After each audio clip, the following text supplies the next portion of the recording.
আসসালামু আলাইকুম ওয়া রাহমাতুল্লাহ।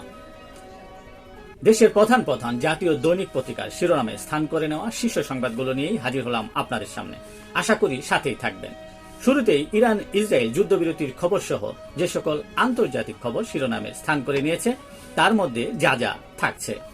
ইরান ইসরায়েল সংঘাত, যুদ্ধবিরতির স্থায়িত্ব নিয়ে সংশয়, বিজয় মিছিলে জেগেছে তেহরান, কে জয়ী 12 দিনের যুদ্ধে, অবশেষে মধ্যপ্রাচ্যে শান্ত, তবে যুদ্ধবিরতি এখনো স্বীকৃতি দেননি আয়াতুল্লাহ আলী খামেনি, আণবিক শক্তি সংস্থার সাথে সম্পর্ক স্থগিতে সম্মতি ইরানের পার্লামেন্ট, ইরানের পরমাণু স্থাপনা ধ্বংস করতে পারেনি যুক্তরাষ্ট্র, মার্কিন গোয়েন্দা প্রতিবেদন, 5 পৃষ্ঠার গোয়েন্দা প্রতিবেদন ফাঁস করে CNN ও নিউ ইয়র্ক টাইমস, ইরানের পারমাণবিক স্থাপনাগুলোর ক্ষতির মাত্রা নিয়ে সংশয় স্বীকার করলেন মার্কিন প্রেসিডেন্ট ডোনাল্ড ট্রাম্প, ইরান সাহসিকতার সঙ্গে লড়াই করেছে স্বীকার করলেন তিনি, ইরানে ইসরায়েলি হামলায় 12 দিনে নিহত বেড়ে 627, ইরানে ইন্টারনেট সেবা ফের চালু, ইরানের সঙ্গে যুদ্ধ করে অস্ত্র সংকটে পড়েছে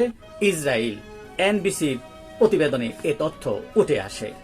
যুদ্ধবিরতি কি সত্যি যুদ্ধের পরিসমাপ্তি ঘটায়? বিশ্বজুড়ে সরব এই আলোচনা।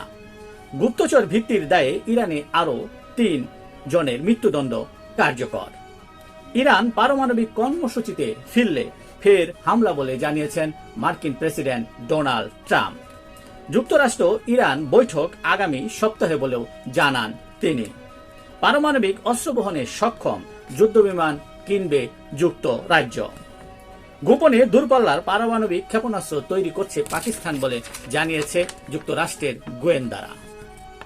দেশের প্রধান প্রধান দৈনিক পত্রিকার শিরোনামে উঠে আসা শীর্ষ সংবাদ জানিয়ে এতক্ষণ আপনাদের মাঝে উপস্থিত ছিলাম। আশা করি আপনাদের ভালোই লেগেছে।